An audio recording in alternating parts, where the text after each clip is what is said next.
You've been out to Pickleheads already this year so far? I have. Excellent venue. Amazing place. It is quite the impressive facility. It really is. They have a really cool stage out there, and I think our friends at Hit East are really going to enjoy the concert experience when they come out and check it out. And we happen to have, by way of planning, Roger Boyd on the phone with us this morning. Roger is the founding member of Head East and also does keyboards and hopefully vocals, even though his throat is a little hoarse or sore. Roger, good morning. How are you, sir? Good morning, Mike. Good morning, Stace. I'm great. Really looking forward to Pickleheads. We haven't, we've done a bunch of shows every year when Horny Toad was around at Toad Holler, and we hear, obviously the Toad is a whole different thing nowadays. We hear the Pickleheads at Sunrise Beach is exceptional, and we're really fired up for it. Yeah, we're really fired up to have you, too. I know that we've got a couple of people here that work for the radio station that are big fans of yours, and one in particular that asked me to ask you a couple of questions. His name is Mark, and he's an audiophile. And so he wrote down some questions for me that I would have never thought to ask you, but I knew you were. Was it you and your brother that founded the band originally? Well, actually, my brother Larry, got into band. Story's kind of weird. Steve Houston, the drummer, and I both won essay contests to Washington, D.C. for a week.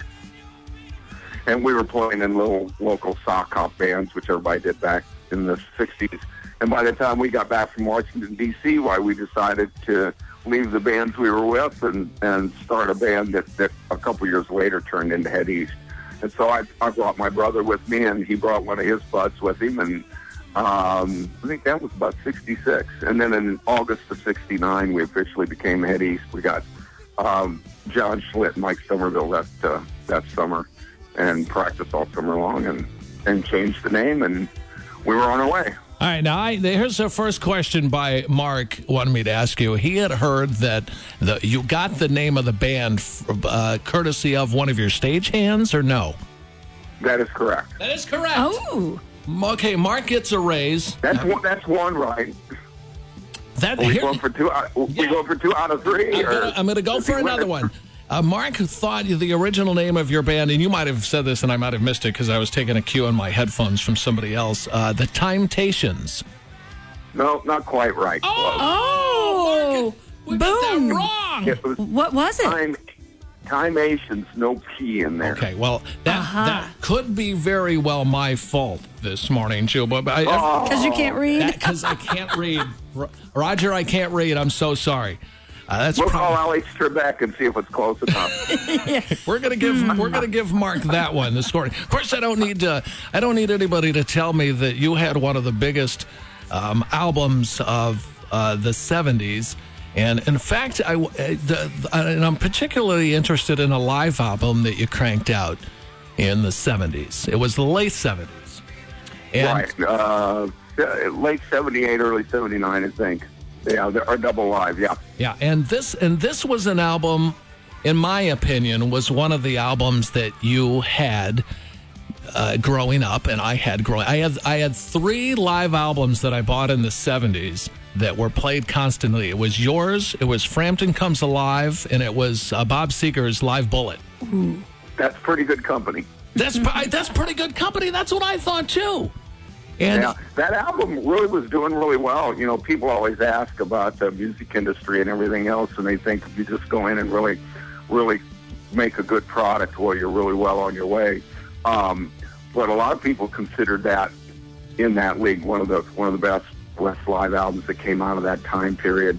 And we were blowing up the charts, and our record company, which was A&M at the time, Universal owns them now, switched distributors. And we couldn't get any albums in the store for like 6 weeks while they made the changeover.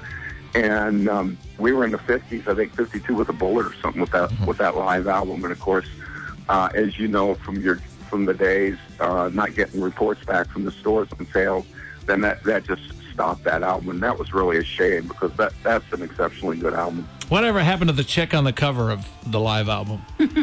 After I divorced her. That's where I was going. Actually, I saw her about a year and a half ago, which was the first time I'd probably seen her in 30 years. She was from North County, North St. Louis, but she's living in California, and I think we got divorced in '82 or something like that. But she was an exceptionally talented gal, but just never did anything with it. But actually, she was also married to Ron Croce, the bass player for Rat, for a while. Oh, really? Okay. Let's see, I'm trying to think.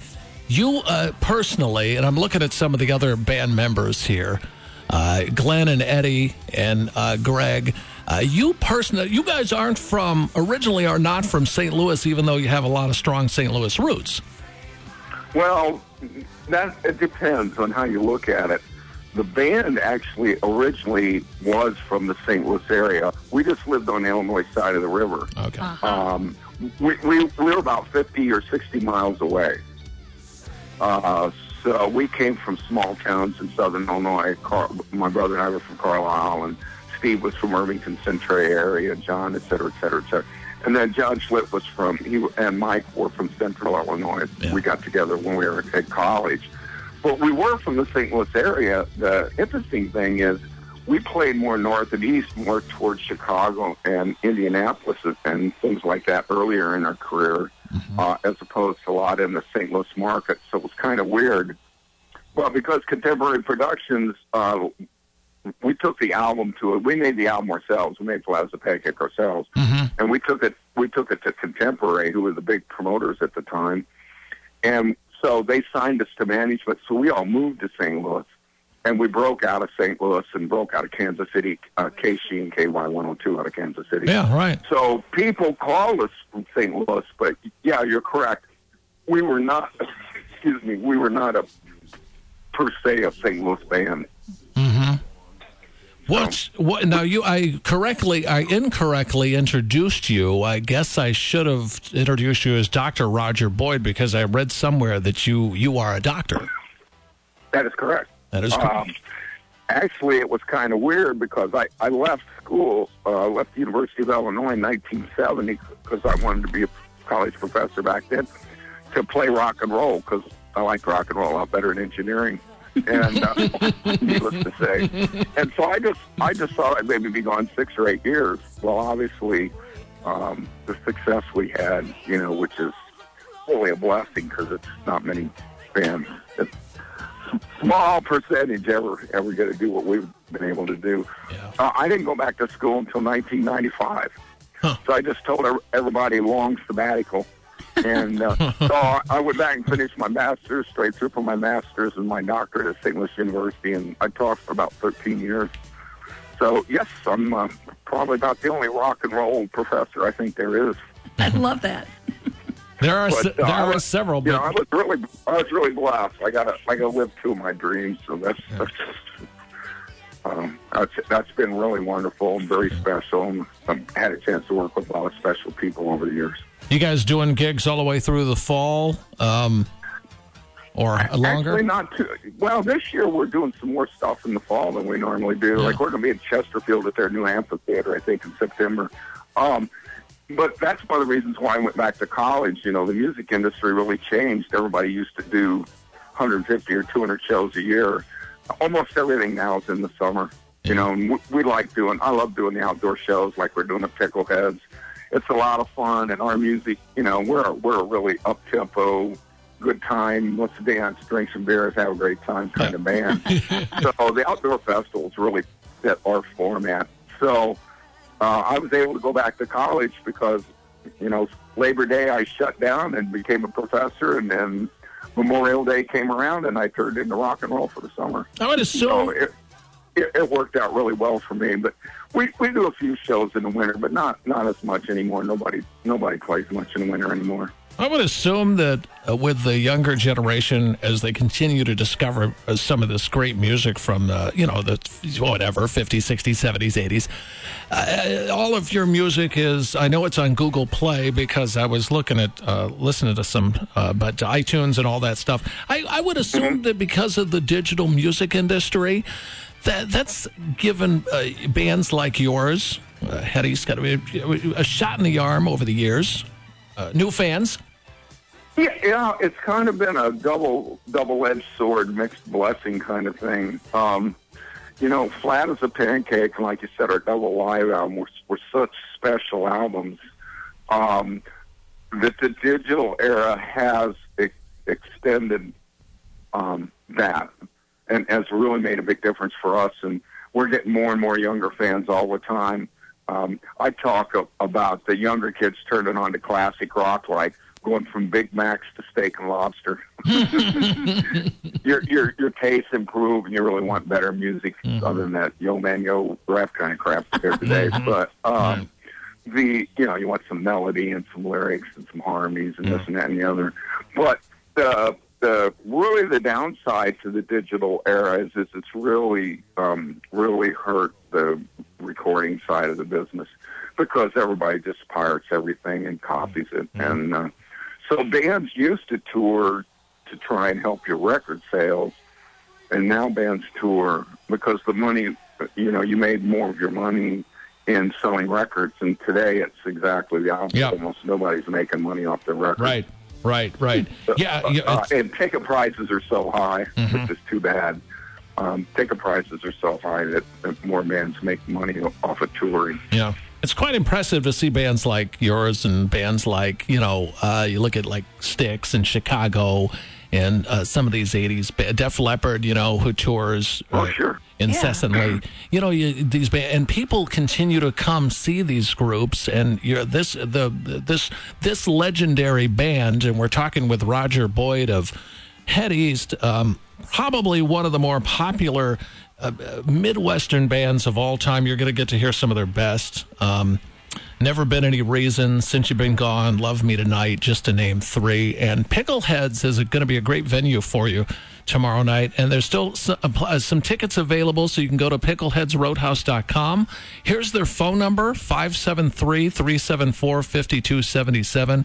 And you can always text the word bands to 22828 and get information, and we'll see you out there live. And Roger, maybe I'll run into you before your sound check earlier in the day, and then you'll be on. Absolutely. Yeah, we'll introduce you to everybody. You can say hi to everybody in the band. Make sure you bring Stacy along. Yeah. Band guys, we always like the girls. Yeah, and Stace, you didn't have any questions for me. I know Mike just took it and ran with it. Sorry, I started asking, like, wait. Races, wasn't he? But yeah, we'll be doing a lot of stuff off the double live and off the flat and everything, and then some just absolutely killer new tunes from our Raise a Little Hell CD, and then we just did a concert. We're finishing up the mixing now, but with it's called Rockin' the Symphony for PBS, and we played with a 41-piece symphony orchestra. Wow. And that was really special and exciting. So we did a couple of songs because we're with the symphony that we wouldn't normally do, that we'll probably throw in a set. So we're going to do a bunch of stuff that everybody's really familiar with, and then some exciting new stuff as well. So we're really looking forward to seeing everyone out of Pickleheads, all your mixed listeners out there. And Lake of the Ozarks has always been a great area for us to play in, a great party area. Roger, you've been gracious with your time, and we really appreciate that. Well, thank you very much. We'll look forward to seeing you tomorrow, and all your listeners. All right, thanks, Roger. That's Roger Boyd. We'll let him go. He's the founding member of Head East. And Roger is going to be there live tomorrow night. That's right. It'll be a good show. We may lose Stacy to the road crew. She may actually be on the load in and load out crew, and we may never see her again. Sounding better all the time. Yeah, that's because he toured with a rock and roll band, right? All right, Head East right there, and Never Been Any Reason Live is one of the great ones. Here's just part of that. And they're out at Pickleheads. Pickleheadsroadhouse.com, 374-5277 if you want to get tickets. And we'll be out broadcasting live coming up tomorrow night. All right, we've got a break. We're running, of course, way behind as usual here.